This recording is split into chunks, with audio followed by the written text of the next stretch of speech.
Kata Nabi SAW, demi jiwa Muhammad, dan dalam genggamannya, kalau seandainya seseorang itu terbunuh mati syahid, kemudian dia hidup lagi, lalu terbunuh lagi mati syahid, kemudian dia hidup lagi, terbunuh lagi mati syahid, pasti tidak akan masuk surga kecuali dia terlunas utangnya, atau tidak akan masuk surga kecuali selama utangnya masih ada.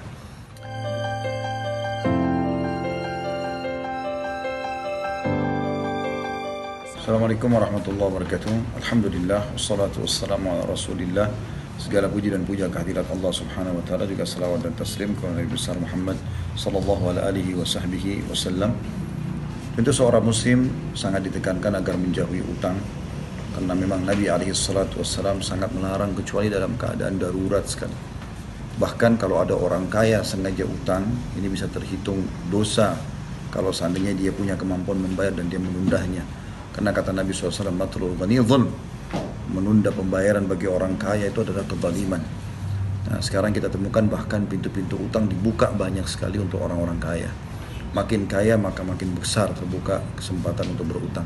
Kartu kredit kita tahu, kalau dia makin kaya maka makin besar limitnya, supaya makin besar utangnya. Dan terus saja mereka melakukan itu, padahal sebenarnya banyak sekali hadis Nabi SAW yang mengingatkan masalah itu. Kata Nabi SAW, demi jiwa Muhammad, dan dalam genggamannya, kalau seandainya seseorang itu terbunuh mati syahid, kemudian dia hidup lagi, lalu terbunuh lagi mati syahid, kemudian dia hidup lagi, terbunuh lagi mati syahid, pasti tidak akan masuk surga kecuali dia terlunas utangnya, atau tidak akan masuk surga kecuali selama utangnya masih ada. Dan juga Nabi SAW mengatakan, jiwa seseorang akan bergantung antara langit dan bumi selama utangnya masih ada. Dan Nabi SAW tidak ingin mensolati jenazah yang ada utangnya. Sampai Nabi SAW pernah kalau mau sholat jenazah lalu bertanya, apakah si fulan ini masih punya utang? Maka ada yang mengatakan, iya ya Rasulullah, 2 dirham. Itu ringan sekali 2 dirham. Tetapi subhanallah, 2 dirham ini sudah menjadi masalah buat Nabi SAW. Nabi SAW mengatakan, sholatilah kalian, saya tidak akan sholati sampai ada yang menjaminnya. Maka ada sahabat mengatakan, saya menjaminnya ya Rasulullah. Artinya setelah sholat ini saya langsung bayar utangnya. Maka barulah Nabi SAW mensolatinya. Maka harusnya kita sebagai seorang muslim peduli dengan menjauhi utang ini kecuali dalam keadaan darurat. Dan ada buku yang kesalahan-kesalahan fatal pengusaha mengembangkan bisnis dengan utang.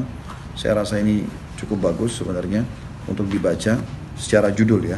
Saya pun belum membaca semua di dalamnya, tapi secara judul ini adalah poin yang sangat ditekankan agar jangan memulai usaha dengan utang.